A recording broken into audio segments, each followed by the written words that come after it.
Welcome to Mamahood After Trauma, where we stop pretending and heal out loud. I'm Emily Cleghorn, trauma survivor, cycle breaker, and mama rebuilding from the inside out. If you're ready to break cycles, trust yourself again, and rise without shame, you're in the right place. Let's go. Before we dive in, I want to introduce you to something brand new.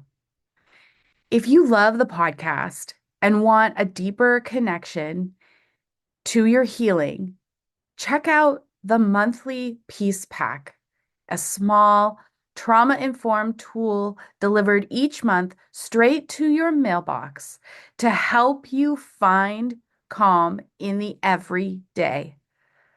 You'll also get access to our private Patreon community where mamas like you can share, support, and learn together.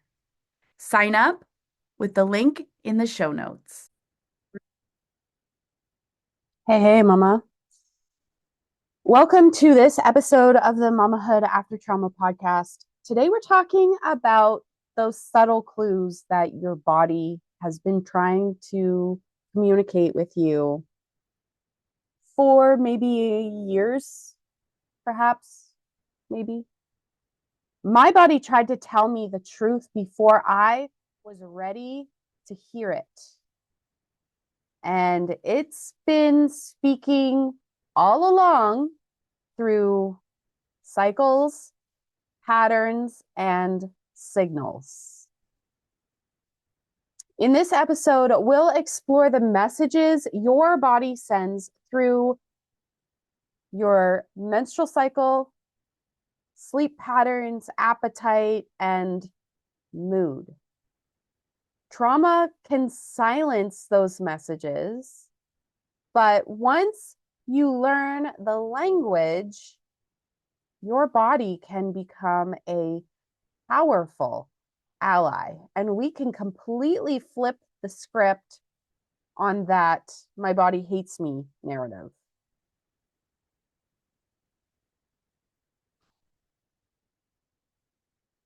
So, what are cycle clues? Now, this requires you to be really observant. But these are things like repeating patterns in mood, energy, cravings, or physical symptoms. And trauma gets in the way and hides them when we find ourselves in patterns of dissociation or numbness or survival mode. Because when you're living in survival mode, you're kind of like a horse with blinders on. You're just looking straight ahead of you. What do I need to do? What do I need to think about to survive? And when you're in survival mode, you tend to live in your head, not in the rest of your body. So when you're living in your head, the rest of your body is kind of just existing, and you're not paying attention to it. And so you may not be aware of the sensations or the patterns that are going on.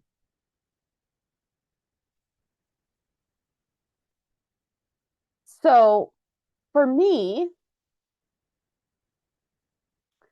I started,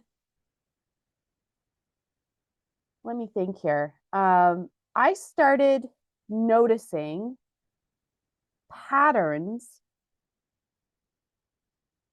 when, like, the very first time when we were trying to conceive our daughter. And I started tracking so many different things, so many different data points. Because for so long, I had lived in my head and put my body hates me blinders on. Of course, this is going wrong. My body hates me, blah, blah, blah, blah, blah. And I didn't really pay attention to what was going on until it was getting in the way of what I wanted. That's when I started paying attention. And over time, I began to notice a pattern, a silent pattern. Maybe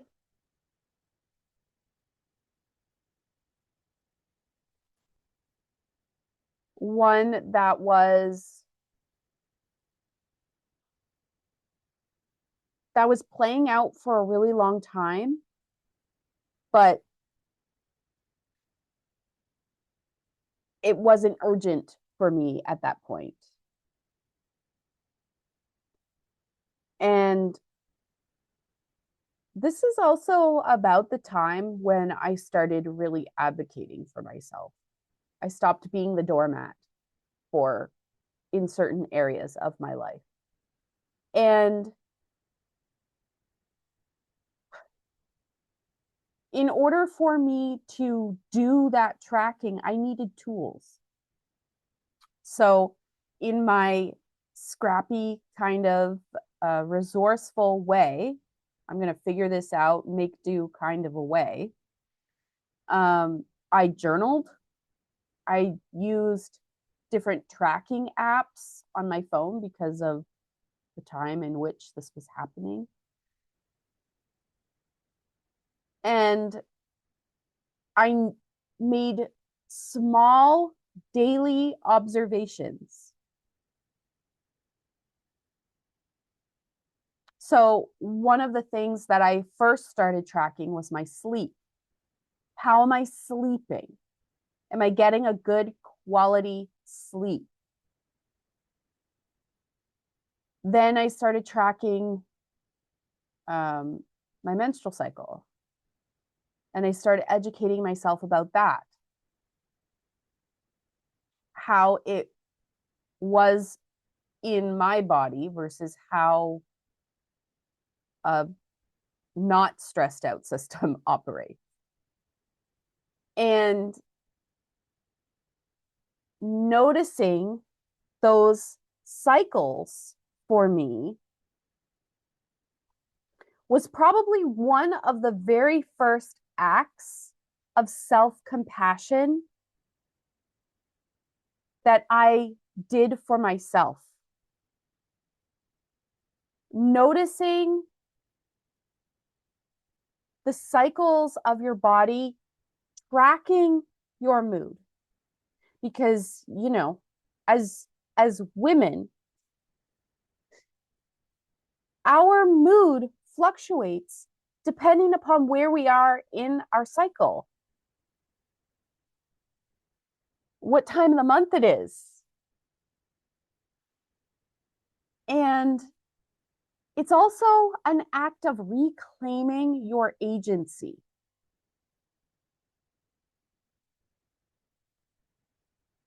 So I want you to hear me when I say this. Your body is speaking to you, and it does so in cycles. And you don't need to fix it to start listening to it. All you need to do is get curious. Simply notice. Notice, that's all. Honor and record what's happening. Get curious. So I want to encourage you to try journaling about one pattern you notice in your body or in your energy. Notice what activities in your day give you energy and what activities in your day suck your energy dry. We're not trying to change it at this point. Just notice. And in our next episode, we'll talk about reclaiming your body without needing to fix it first. Building that curiosity muscle. I'm so proud of you for showing up today, Mama. You are doing amazing work. Until next time, mend the past so you can mama in peace. Thanks for listening to Mamahood After Trauma. Take one insight from today, breathe, reflect, and keep healing out loud. Subscribe to the podcast for more stories, tools, and support. And remember, Mama, you're breaking cycles and rising with honesty. Until next time, mend the past so you can mama in peace.